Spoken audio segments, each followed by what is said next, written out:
So, welcome. My name's Monica, and I work for Heritage House Publishing, and it's my pleasure to welcome you to the book launch for Afterlight, In Search of Poetry, History, and Home by Isa Milman. Heritage House Publishing focuses on historical, social, political, and recreational subjects. We publish pictorial and regional guidebooks, and books for both young readers and adults. If you want to keep in touch with us, you can sign up for our monthly newsletter, follow us on social media, and find all those links at heritagehouse.ca. We're so excited for you to join us today, and this event, although virtual, takes place on the land of Indigenous peoples. Heritage House Publishing is located within the traditional territories of the Lekwungen, including the Esquimalt and Songhees nations, Malahat, Pacheedaht, Chinooh, Syilx, and WSÁNEĆ people. If you're joining us from live, please let us know in the chat where you're from. We'd love to say hello.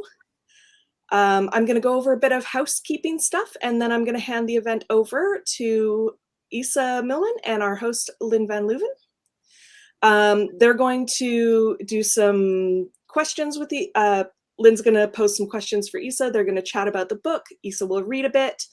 The event is being recorded, and we'll send out the recording after. If you want to ask a question, you can do so in the comment boxes, and we'll see them here and be able to look at them at the end of the event, where we're going to do question and answer. I want to thank Munro's Books, who's our book selling partner for this event. You can buy signed copies and request personalization from Isa. And Munro's also has shipping available if you are not located in Victoria. And I'd also like to acknowledge the support that Heritage House Publishing receives from the Government of Canada and British Columbia Arts Council as an independent publisher. So without further ado, I would like to introduce Isa Milman and our host, Lynn Van Leuven. Lynn Van Leuven is a journalist and editor who taught at the University of Victoria Department of Writing for 20 years.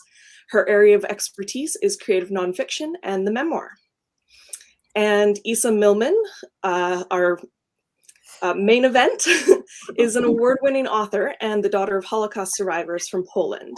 She came with her family as refugees to the United States in 1950, immigrated to Canada in 1975, and has called Victoria home for the past 25 years.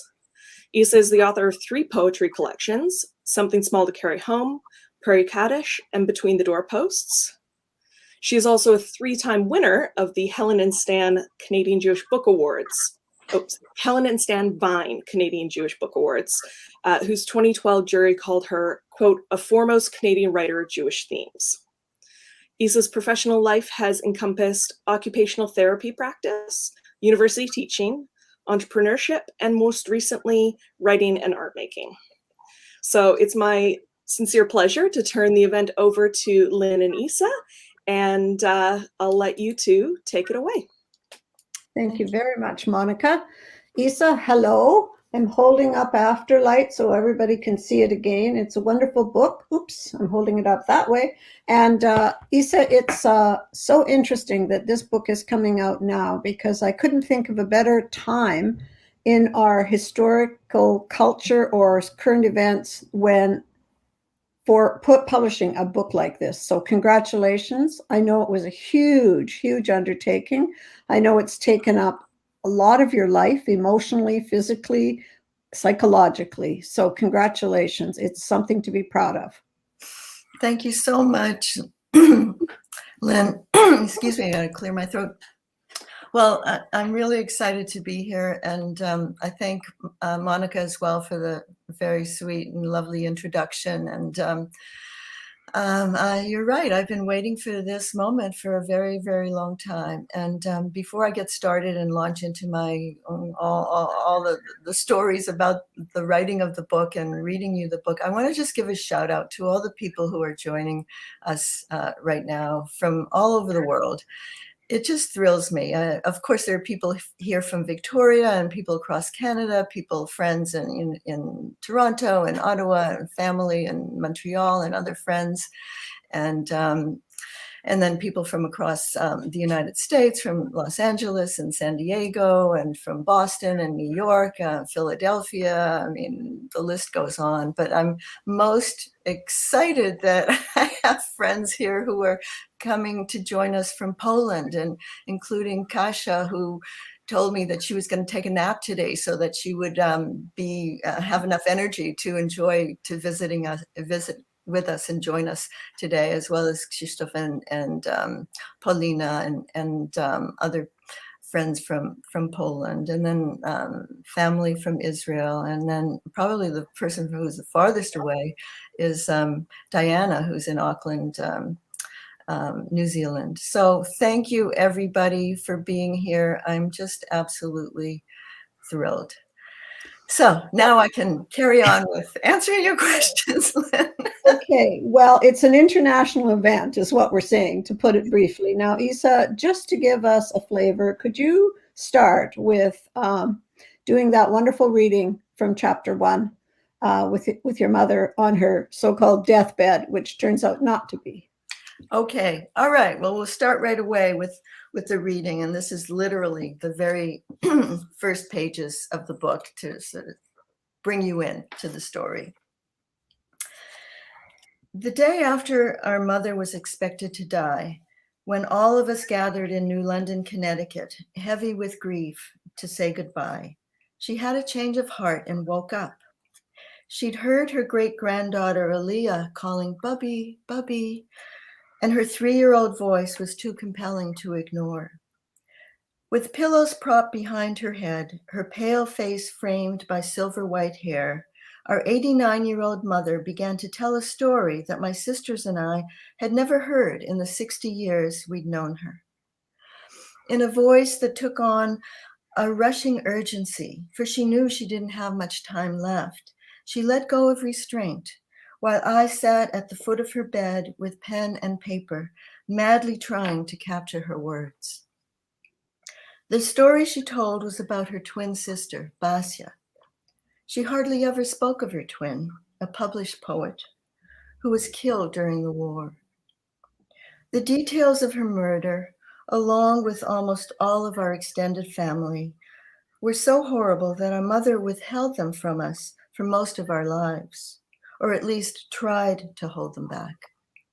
But in her newly awakened state, just steps away from the threshold to the next world, my mother returned with a story of her childhood with Basia. She told of her twin's brilliance, her love of poetry and history, and her desire to write a book when she was only 15. I watched the color return to my mother's cheeks as she explained how Basia was keen to write about Moscow.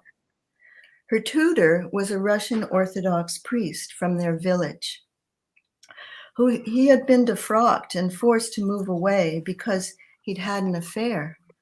Yet he remained a close friend of my grandparents. He invited Basia to make use of his library, his knowledge, and offered to take her in to live with his family so she could fulfill her dream. The big surprise was that our grandparents agreed to this and allowed Basia to live with Batko Ivano in a faraway village for almost a year. Somehow they managed to keep it a secret because it would have been a scandal should the truth become known. My mother gave us an unexpected glimpse of her family life in a tiny village in Polish Ukraine and startled us with her unbroken bond with her twin, who had been dead for 65 years. As my mother spoke, I was jostled by bewilderment. I never imagined such warm relations between the Kramer family and their friends in the village of Pohoraluvka. We'd always heard a different narrative of the nightmare of Jewish sacrifice at the hands of neighbors and compatriots.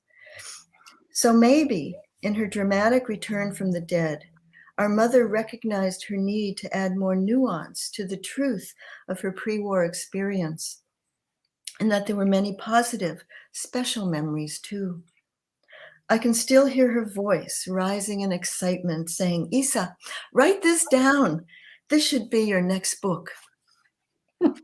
Well, you listened to her, Isa, and I know how long you've worked on this, and I would say it's 2013 to 2019, and then again, finally now getting published 3 years later. Can Yeah. you talk a bit about, well, let's just say that this was a book that involved research, travel, psychological confrontation, more research, writing, poking around over such a long period. Could you talk a bit about your initial feelings when you realized you actually were going to start this and it was the task ahead of you? Yeah.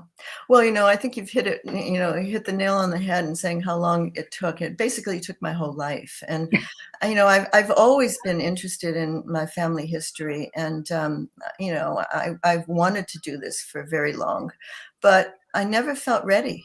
It was always so painful and it would always be so difficult. And, I tried to write some of the stories and poems in the number of the different books that I had published. But as I describe it, was like, cutouts. They were like throwing photos into a box. It wasn't really a full story and a full narrative.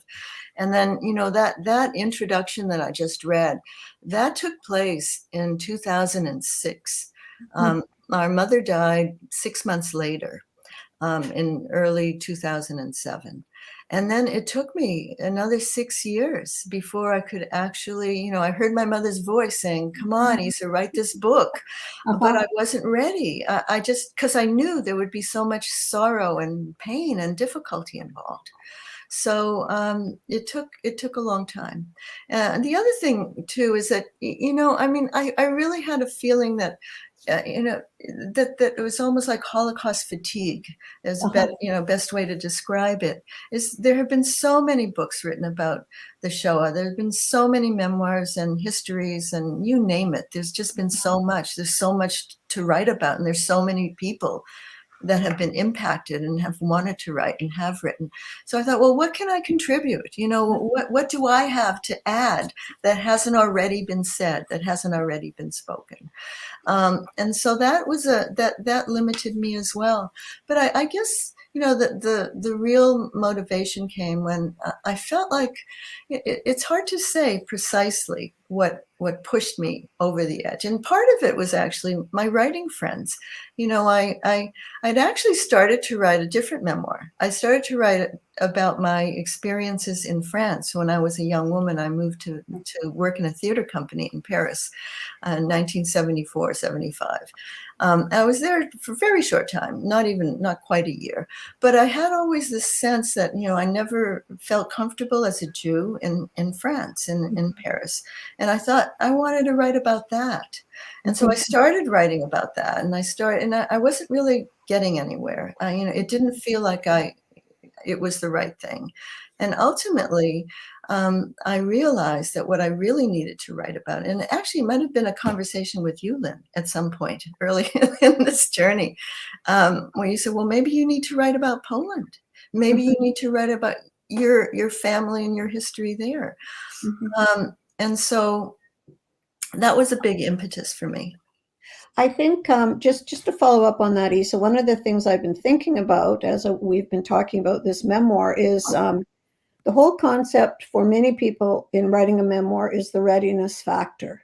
When they have gone through that a certain amount of inner turmoil and inner angst, and there is that other thing inside them that overrides all the other insecurities, like who wants to hear this? There's enough of this already. I think because you waited and because you had that almost that ripening period of all the material over those years, I think you were ready and you couldn't just not do it any longer. And I think that when really young people write memoirs at the age of 30 and 31, because they've had, a tremendously traumatic life or a really exciting event in their lives, those are one thing. But I think these kind of memoirs are something else because they're kind of just cooked longer. And I think that is probably what is so interesting about your book and why it has so many levels. It has so many levels and layers.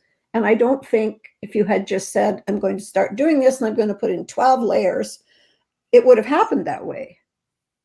Yeah. Yeah. So Okay. true. Yeah. Okay. Now, you have read a lot of memoirs and written a lot of poetry. And I wonder if you could just talk to the audience a bit about what you've come to think about the connection between poetry and memoir and autobiography, and how that now sits with you as a writer. Okay. Well, you know, the thing about poetry, and one of the reasons why I delved into poetry when I started to be serious about writing was that I thought, well, it's short. They're short, so I can manage that. I don't have to, spend years, doing the research and to come up with the story. But really, they are. I mean, in my writing, they are stories that I'm trying to write. Mhm. Yeah. It's like Yeah. the interior life within um, uh, experiences, within moments, that are concrete, Yeah. that can describe situations or happenings. Mhm. And so that's my way of going about it. But also, for poetry, I mean, I realized, the deeper I got into it, the difficulties of writing poetry. I mean, good poetry. I mean, anyone can write a poem, but Mhm. like a good poem. I remember, like, Patrick Lane, one of my best teachers of poetry, said, if you're lucky, if you've written one good poem in your life, like a keeper, one that people will turn to, and they will really appreciate, and that it has really got the gravitas and it's got everything around it, then you should consider yourself fortunate. And I thought, oh man, that is hard news. Yeah. But poetry is really hard. It is definitely a difficult genre to write, and the more you get into it, the more you realize, because there has to be that depth, and at the same time, the eloquence, and in the brevity that you can communicate like a universe, and whereas with writing prose, in a sense, it's a different kettle of fish, in that you're telling a story, and so you're going along in time. That was another really good lesson I learned, and this is probably more from another one of my really important teachers, and that was Don Mackay. And he Mhm. said, if, for example, it's a horizontal line, the way a narrative moves. It moves along through time, whereas a poem is more a vertical line, and it's just a moment in time. Yes. Exactly. And so I just wanted to travel along that horizontal line. That brings me to the very, very next question, which is how skillfully, ultimately, you manage to move along that horizontal line, but yet at the same time move forward back in time, because you have the time of the telling of your researching, then you have the back in time history of your family and your parents moving across Europe to Siberia and back, and all of that. Mhm. And tell us how you finally came to that alternation, because you in the book have worked out a very nice alternate way of dealing with time. Yeah, I wish I could claim credit for, that I came up with it all by myself. No, it was a struggle. Mhm, I'm thrilled with the final, mhm. result. But I'll tell you, I started writing. I really didn't know what I was doing. I mean, everybody can write a sentence and add another and another, and Not that's in a everybody, sense. no, no, I disagree. Okay. Well, anyway, I mean, that's when I started. And I started writing. It was almost like a journal, like Mhm. a diary. Yeah. Today, I Uh-huh. thought about this, and then I remembered that. And then, I'm going back and forth in time, and I'm just all over the place. Some people liked it, but others, when I shared it. But, I had written about what I thought was about 2/3 of my book. And then I thought, well, I'm gonna ask a professional to have a look at this and tell me, is this working? Am I on the right track? What, and give me feedback, and so I hired this brilliant editor.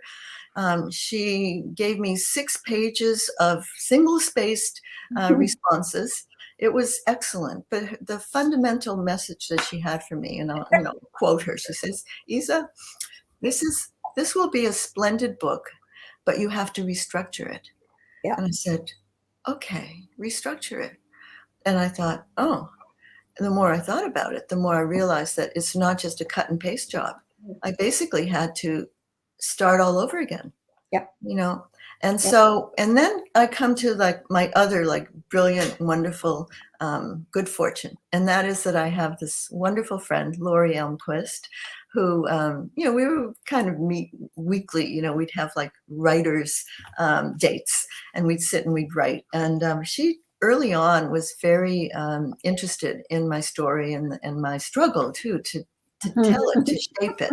And so Lori and I, and she teaches creative writing as well as she's a writer herself. So she was perfect. And because she was so keen on the project, and, you know, and I thought, oh my God, you know, you really are dedicating a whole lot of time and energy helping me, but I was totally grateful.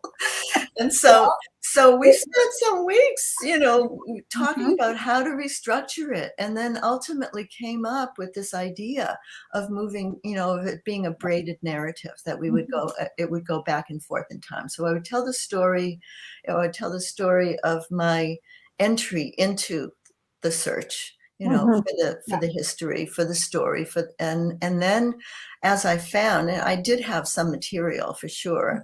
I had material, 2 videos that were recorded that my mother had recorded, and she told her story in 2 different time frames, basically. So I had, you know, the basis from which to work. And then, but I was missing a whole lot of other material. And so that went into years.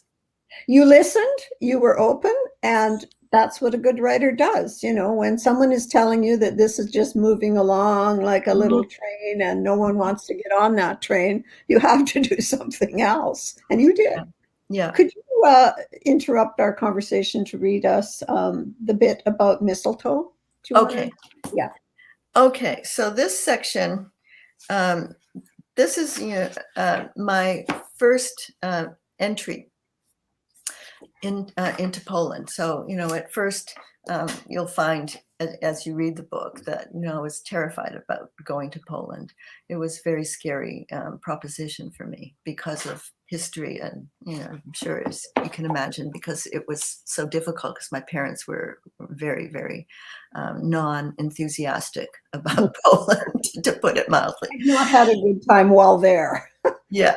Yes. No, they didn't have a very good time. So anyway, so this little segment describes my entry into Poland. And it's in 2014. It's chapter 4, Mistletoe. It was the mistletoe up high on the bare branches of ash trees that caught my eye as we rode the train from Warsaw to Lodz. I didn't know what the oval filigreed capsules were. Nest-like, I thought they were built by strange birds. After nearly a year of imagining, planning, canceling, then reviving my plans, here I was in Poland. My strange, frightening, almost home. A home carpeted with the bones of my closest family and my awesome, formidable tribe. Enough bones to fill 1,000 cathedrals, maybe more. A land shrouded in sooty mist, in a fairy tale where terrible things happen and your child heart clutches, knowing that pain is about to seize you. Before this trip, Poland did not appear to me in color, nor did it appear in black and white. If I had to describe how it looked in my mind's eye, it would be the contour of a sheet of photo paper floating in a developing tray in a black room where no light must penetrate. As I readied myself for this trip back to the ancestral land, I felt that I was in the dark room, waiting for some image to start forming on the milky paper. It was a hold your breath kind of anticipation, the sort that rises with the gut tickle that you've captured a good shot with your camera, or that the print sliding through the press on its inky bed will be lifted out a beauty. That special moment of emergence of something never before created. It was time, finally, to allow a real place to float up from the bath of my consciousness, which up until now had been quietly bubbling with the stories my mother had told me. The train was crowded with commuters, everyone plugged into some device. Nobody was speaking except me to my husband. "What is that growing on the trees?" I asked. "They look like nests, but they're more like eggs." My naturalist husband, my walking encyclopedia husband, tells me about mistletoe, its mythic holiness, worshipped by druids and other ancient peoples because it protected its possessors from all evil. It had healing powers. It was an evergreen holy parasite, the hardwood tree, its perfect host. How it became a Christian symbol of love, a shrine for public kissing, he wasn't sure, but we would find out soon enough. We had our devices, too. The sight of mistletoe repeating on bare upper branches of trees I couldn't name as we rocked along the railbed, riding past fields and towns with unpronounceable names, all intertwined and created an odd dizziness. I felt with each passing kilometer the shrinking of disbelief that I had on the 1st of April when we entered this mythical country, and it was becoming more real with each breath. I'd stepped out of the darkroom. How could I have lived on this earth so long and never seen mistletoe? Was I imagining that my heart was beating differently, as if almost imperceptibly its muscles were stretching open to this landscape? As the train rolled closer to Lodz, about an hour away, the buildings dotting the landscape told me that we were in Northern Europe. But the distinctive roof lines of many of the houses, with their thumb-down corners that softened the angles on each side, reminded me of the images of wooden synagogues I'd seen in books and exhibitions. Virtually all had been destroyed. Suddenly, on a creamy yellow stucco building, I glimpsed ancient Hebrew characters that looked like they'd been lifted from a Torah scroll, complete with curlicues and sprouts rising from the letters. I had no time to register the words, excuse me, they spelled. It was just a blink as the train sped by, but it startled me out of my dreaminess. I couldn't believe my eyes. I was indeed in Poland, and hints of its Jewish past rose up to tantalize me. That's a wonderful piece.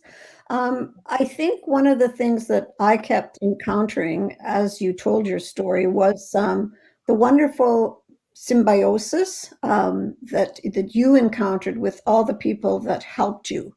As you did your research, as you prepared your way, you had contacts. People were truly amazing, I thought, in helping you with the research and helping with translations and just being invested in your quest. And I wondered if you could talk a bit about when you went to the village that was once your mother's village, and you met this incredible group of people in what is now Ukraine, but it at one point was part of the Polish geopolitic. Could you talk a bit about that, Isa? Oh my goodness, it's this big story. It was just amazing. Well, first I want to comment or respond to your comment about the help that I got, which was enormous and fantastic. And I have to say, I mean, I can bitch a lot about, the internet and all like the evils of it. But I can also, like praise to the high heavens how wonderful it was, and it was like that's how I got the help that I needed. I would write to people out of the blue, and I made a website for myself so I could have some kind of present myself with some kind of like authenticity, so people weren't thinking that who is this woman approaching us from the blue, and just saying I need your help, I need help, I need to find out, I need to know, like, how do I find out whatever it was, and then I would get get that help. And that happened. I'll give you a story of how I was really trying to find out more about the village and of Pohoralówka, which is how it was called in Polish, and now it's called Poliski, and my mother's hometown, which was Kostopol in Poland, and now it's Kostopil.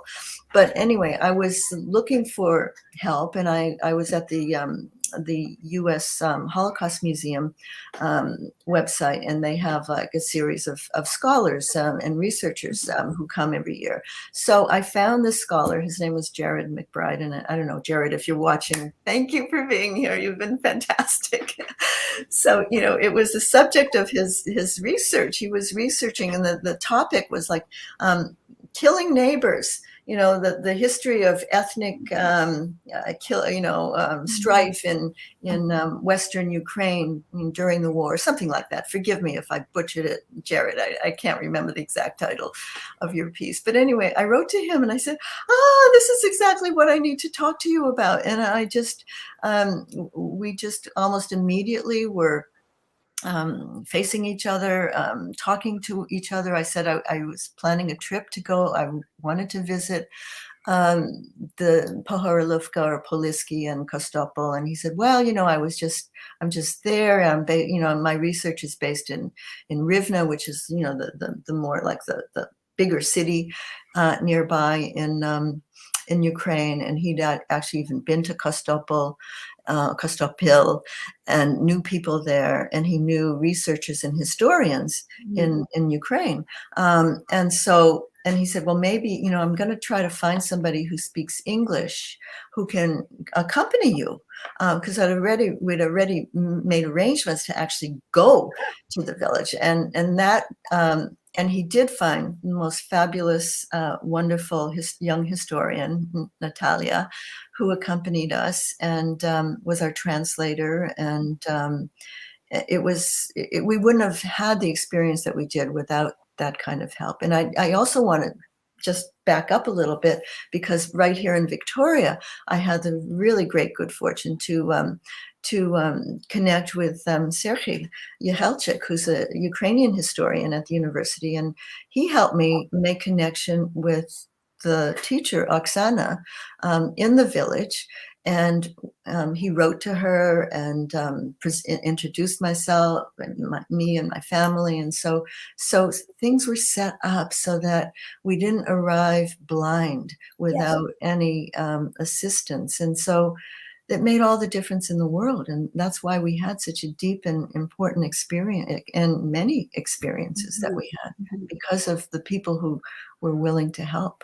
Yeah. So it always struck me that you had this sympathetic imagination yourself, which you used to recreate the scenes. And then you had all these people that were there on the ground who were also sympathetic to your quest. And that just made it, well, not a party, but it just made it so much deeper and more meaningful. And I think restored the part of you that had been fearing going to Poland and going to that part of the world where all your life you had heard the bad stories and the sad stories. And that in itself must have been restorative and really powerful for you. Absolutely. And, starting off, the way I actually arrived for the first time going to Poland was going because there was a conference there. I hemmed and hawed. I wasn't sure if I could manage to go, if I could handle it, all of that stuff. And then it was, I had encouragement and support. And it was there that I met Krzysztof and Paulina, who were absolutely phenomenal in welcoming me. I also met Kasia, who is a researcher, and she started doing research even before I'd gone to Poland. I'd just written to her and I said, can you help me translate this? Can you help me find my parents' marriage certificate? They were married in Warsaw. I thought, that was a simple request. I mean, there's got to be a marriage certificate somewhere. Anyway, so Kasia leapt right into the action, and, she was just so keen, and, and we have become enormously close over the years. I mean, she has done tremendous work. and all of it, not because I'm asking her to do it. I mean, that's a part of it, of course, but because it's in her heart. She wants to do it. It was that important to her to help. So yeah, all of that made a huge impact upon me, and very much affected how I feel about Poland and the people that I have met. It's no longer the ogre place for you, is it? It's become something else. Yeah, absolutely. And it's a complicated place. Yes. Oh, it's becoming more complicated all over again as politics change there. I was going to ask you about the archive. You must have a huge archive now. I mean, I know you started out with a box that you had, and now you have a huge archive. Probably a lot of it is online. Is there some way that can be stored and shared? Have you started to investigate what you can do with all that? Oh, that's a really good question. Well, I consulted with my family, because I have probably most of the materials now that my parents had. The photos and documents, like the most important documents I found, and that they were in that box. But, there's a whole lot of other stuff too. And we've talked about donating the actual materials to the U.S. Holocaust Memorial Museum in Washington. And the reason I would choose that is because that's where my parents ended up and spent the rest of their lives and really loved their, being, the life that they had of freedom and opportunity that they were denied in Europe. And so the United States was very important to them. And so we're thinking that that's probably a good place to donate the actual sort of artifacts, for lack of a better term. But you're right as well that I have tons of stuff like online, online, I mean, in my computer, Yes. And what to do with all of that, I don't know. I mean, I'm not a very good archivist. And the other thing is that University of Victoria has done a really interesting things too, because they are collecting materials. And it's surprising how many Holocaust connections, people with Holocaust connections there are here in Little Victoria. You wouldn't necessarily expect that, but it is definitely the case. And so there are some materials that I have shared that have been digitized, images of certain things. Oh, and then there is like also the Jewish Museum in Berlin, that also enters into the story, and the sweater that my mother saved all her life, that her sister had knit for her in the DP camps, is now in in their possession at the Jewish Museum in Berlin, because they have very few artifacts from post-war life in Germany. Very few. I mean, they have a lot of documents, they have a lot of pictures, that kind of stuff, but actual stuff from that period, from that time, is rare. And so they were really thrilled to have that. I was thrilled that we had it. My sister had it up in her sweater chest. Well, that's what's so interesting, is so many of these things were there, but they were not hidden. They just weren't drawn out, like your sister having in her sweater chest. You said, do you know what happened to that sweater of my mother's? And yes, I have it here. And then when you were talking to your cousin Barbara, in Amsterdam, tell the story about the picture that Barbara had that you had never seen. Oh, that was like a moment. That's probably one of the high points of the whole experience, trying so hard to find documents and, and materials and evidence of my parents' lives before the war. And, my cousin Barbara was born in Wrocław. And she grew up there. She was there for about until she was about 10. And then the family left Poland because of the, anti-Semitism that had already arisen. Not that it ever disappeared, but it was just bad enough that Jews felt they had to leave. And so they emigrated to Israel. So my cousin Barbara moved to Amsterdam as a young adult, as an artist, and she lived there basically her whole adult life. She's still there. Mhm. So on our trip, on the very first trip that we took to Poland, we were, I wanted to visit my cousin. It was a little difficult to even make that happen, but we actually did because of other circumstances. And my big mission and goal was to share what we knew about our family's lives in Poland before the war. I just was looking for material, whatever she had, and particularly if she knew anything about our Aunt Basia, and she was named after her. Right, her name in Hebrew is Batya. She was called Basia. Barbara was her, anglicized name. Anyway, so we're talking in her little kitchen, and she says, well, you could see how upset they were, in the family picture from Pohorilówka. And I go, what? What family picture? And so she says, just a minute, I'll go and get it. So she goes and finds her album, and she pulls out this picture. And I almost fainted because it was a picture of the entire family, the nuclear family, my mother, her twin sister Basia, the three younger sisters, and their parents. And they're sitting outside on a bench in Pohorilówka. My mother and Basia are probably around 10 years old, I'm guessing. We didn't have the exact date. And it was like, it was stunning. It was just stunning to see this evidence of life, that that they lived and that they were there. And that picture, and I had never seen a picture of my mother as a child. I'd never seen a picture of any of them as children, or my grandparents at that age and stage in their lives. So I was just flabbergasted, and it became such an important oh, okay. Oh, right. So I can show the picture. Somebody's saying, yeah, the book's got pictures. I'm looking for the picture. That's a good idea. I was just going to hold up a picture myself. So go ahead, Isa. Oh, you're going to do it. Okay, great. Go ahead. You do it.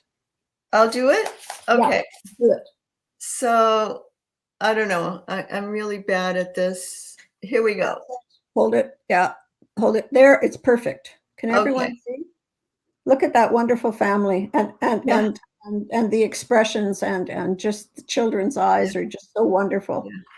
Yeah. Well, I mean, and that photograph was fundamental. And, when we actually went to the village of Pohorilówka and tried to find where it was taken. I won't tell the rest of the story because it's really nice to read it. But essentially, that was a momentous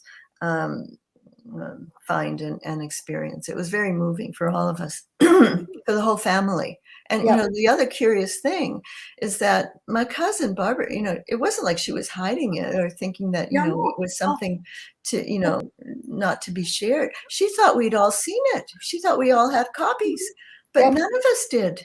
She was the only one. Yeah. And she was unbeknownst to her holding this treasure. And as soon as you got home, I remember you wrote that you copied it and you sent it to everybody in the family so everybody'd have it. Yeah. You had to share it. Yeah.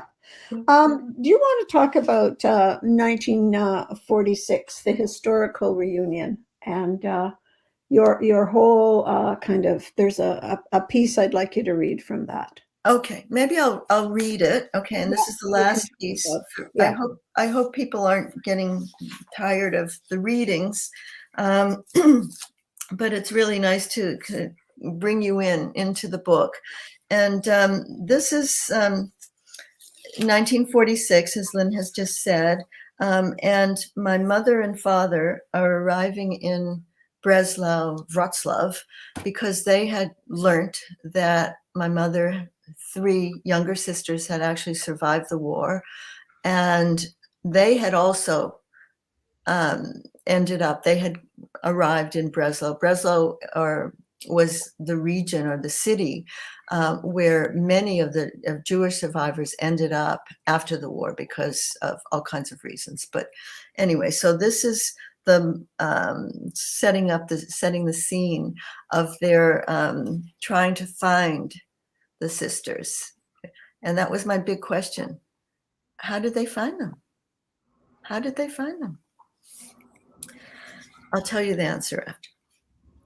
As my parents entered the city, they saw that the street signs in German were pulled down and replaced by signs in Polish. In the cacophony of public space, they heard Polish, German, and the surprising sounds of Yiddish too. Everything smelled of raw wounds and decay. Their world, broken apart in such a gigantic rupture, had accepted savagery as the new normal. No ethnic group or nation had escaped the torture of its people. Revenge, hatred, and despair fired the actions of just about every human treading the scorched earth of Europe. There were no organized welcome committees in Breslau that spring as refugees poured into the city seeking shelter and relief. Where can we go to find our family? My mother asked as their train pulled into Breslau station. By this time, my parents had figured out that the best source of information was another person in the same boat as them. Everyone had the same mission: to find news of any surviving family and tips about where news could be found. I know there's a cafe in this city, not far from the White Stork Synagogue, a fellow traveler advised. A place where you can post your name and who you are looking for. So my parents headed to that cafe. It was relatively easy to find, as the White Stork was the only synagogue left standing in Breslau after the war. It was tucked behind a large courtyard, back from the street that was lined with cafes and shops. Although, they were hardly stocked with goods. It was a deceptive setting because they couldn't see the synagogue from the street, but they tried their luck and entered a cafe that seemed livelier than the rest. It took a few moments for their eyes to adjust to the gray light, dulled further by wafts of cigarette smoke. The din of conversations rose in their ears while they sorted the multiple languages they overheard. As they scanned the scene surrounding them, they noticed a window at the far end of the place that opened onto the courtyard.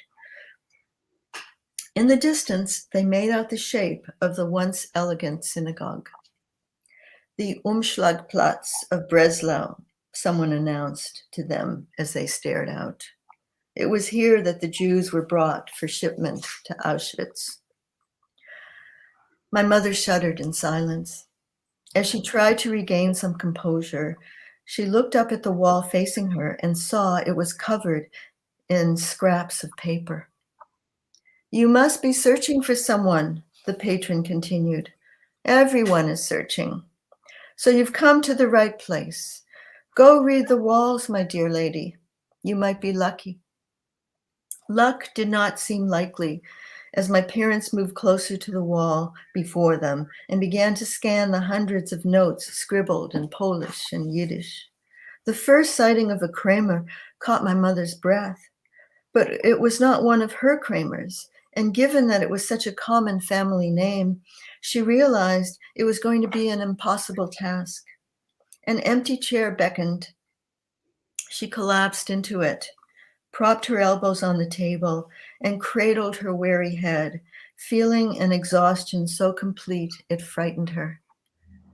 My father continued to read the walls methodically, moving around the cafe as she sat there, immobile.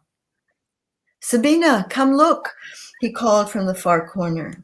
Hearing the tone in his voice, she felt as though a spring had released in her, lifting her from her seat. Everything around her blurred. The walls looked like they were pulsating, but it was her heart beating too fast. She steadied herself by leaning against the table, took a deep breath, and then made her way toward my father. Putting one arm around her, he pointed to the yellow scrap of paper taped on the wall. Paula Manja Sonja Kramer, he read. 20 Loschstrasse, apartment 44. Isn't that just amazing?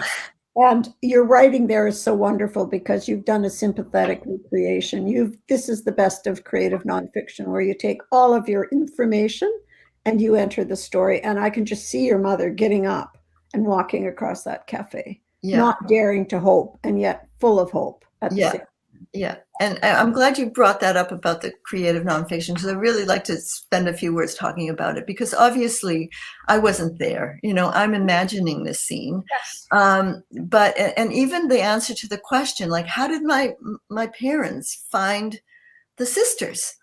And I actually approached an academic, a scholar, whose sort of, field this was.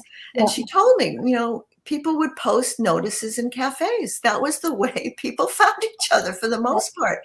And so that was just all I needed to hear. And then I could use that to imagine the cafe. And then here's the other part that I want to talk about, which is the research part, the travel part. Because on our second trip to Poland, I was with my husband, and I was with Krzysztof and Paulina from Poznan, and we were in Wrocław together. I was desperate to go to Wrocław. I was hoping, could I find the place, the actual street where the reunion took place? It was very, very difficult to find. I called my cousin Barbara in Amsterdam, and she told me, well, I remember the name of the street that we lived on. And so we went to that street. Anyway, we had also gone to the White Store Cafe, and we had gone, so I had the experience of being at the synagogue, which is now a beautiful center that's been restored, and been in the cafes, so I could imagine the scene really well. But the last thing I want to say, which is what I'm so excited about, was that I had to use an address, so I kind of was going to use an address on that street that we had visited, where I knew that Barbara, had lived. So I thought that was close enough. And then my cousin in Israel discovered a little document that actually had the name of the street where her parents lived, and it was the street where they had the reunion. And would you believe it? It was the same street. It was named in the German name hadn't been changed yet back into the Polish name. So, whoa! It was like a huge, Stunning. stunning moment. Yeah. So I've had many of them. We have some questions from our audience, so I think we should let them take part, because I'm dying to hear what people want to ask. Okay. So the first is, how did writing this book affect your relationship with your living family, extended and immediate? It brought me closer with everybody, even those that I was, less close with. My cousin Ilana, who's my eldest cousin, she appears in the book. She actually has living memory of the displaced persons camp, and so she had a lot of information, and we just got much closer through the writing of this. But we were already close already, and I had other cousins who, were able to give me information. My cousin Barbara, I got to see her again. So this is like my generation, my sisters, and then also my, the next generation, like my kids and my sister's kids. And actually, Micah, one of my sister's daughters, traveled with me, and with her whole family. We went together, and it was just a phenomenal experience for all of us, for her and her husband and her kids. So, I guess, another big motivation for me to write the book was to get the story down so that I could pass it on to my kids and their kids, and then, the next generation, so that it's all collated and put together. And even, more distant cousins, like my cousin Avi in Israel, that I had never met until like 2010 or something. We've become very, very close.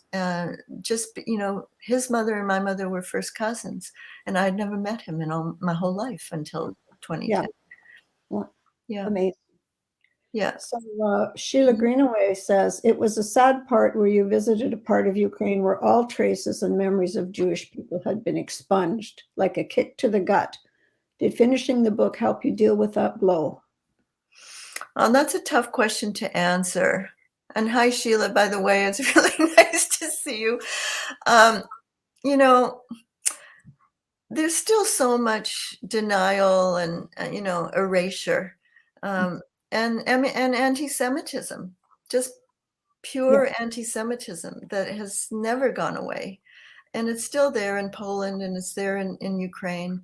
And it's really hard. It's hard to deal with it. I mean, I think, like I was struck by how open and, almost like, the whole culture in Germany. I mean, Germany, I was in Berlin, and you could just feel everywhere, it's like we were guilty. We did terrible things, we repent, we want to make better. And, that was like, the norm that we experienced. And the further east we went, the less we felt that. And I mean, it's a complicated situation. I'm not just going to say everybody in Poland and Ukraine is anti-Semitic. It's absolutely not true. But I think there's a lot of shame and guilt that just has never been expressed. And that's why going to Poliski was such an enormously not difficult, but rewarding experience. Yeah, it's called, Poliski Pohorolówka. And, I was just saying that earlier, that I had an email from Oksana, the teacher in the village that we met, and had an enormous connection with. And I sent her a copy of the book, and she said, it's so emotional. I can't tell you how emotional it is. And it was so emotional for me. And, I was in tears to receive her message and, and feel that very deep and important connection. And I think that's the healing part. Yeah. Yeah. Delia Beck has a question. You talked about the poetry, historical narrative links. How did one of your other loves, quilting, into your writing of Afterlife? Afterlight, sorry. Now there's a good question. Well, I can't think of a single way that quilting informed Afterlight, except for my relief. And actually, no, now that more that I think about it, I take that back. Yes. It's all about composition. Quilting for me is composition, because I mean, it's not just, following a pattern. I mean, my preferred way of quilting is improvisational. So I just choose colors and fabrics and patterns and see what I can do to putting them together and what works and what doesn't. So in a way, that's kind of like a metaphor for the writing and how it informed my writing. Maybe like my first attempt at the book was too abstract, and the second attempt, had more of a pattern that I could use and flow with. And I Thank you, Delia. Delia's just right about that. Yeah. Christoph wants to know, could you tell us a little about the metaphor of light in the title of your book? Oh, thank you, Christoph. Well, Afterlight was a word I never knew. I just discovered it when I was looking for another word. And to me, it seemed like the most perfect title, because what it means is the light that's visible in the sky after sunset. So it's a light that remains. It also means a look back in time, a retrospect. And so to me, it just seemed perfect because, obviously, sunset, as a metaphor, for the death, for the complete, erasure of a Jewish civilization in Europe. I don't need to go on. That happened, of course, but then there's still light. And the light comes from memory, it comes from love, and then that was also a motivation for me, to be able to record the memories, that light still, the light is still there. It's still possible. Light is still possible. Exactly. As much as, there's darkness. Yes. There's light. And so to me, I just think it's a perfect title. Well, it's a wonderful book, Isa. I'm sure all of you listening know that it's a book that's extremely rich. It has many, many pieces, many, many threads, many patches. So thank you very much, Isa, for talking about it. It's been a wonderful experience. Oh, and thank you, Lynn, for your wonderful questions and for guiding this. And thank you, everybody, for coming and joining me. I'm thrilled. You know, it's like a once in a lifetime experience to, to have this happen. So I'm very grateful to everybody. So thank you. Okay. Bye, everybody.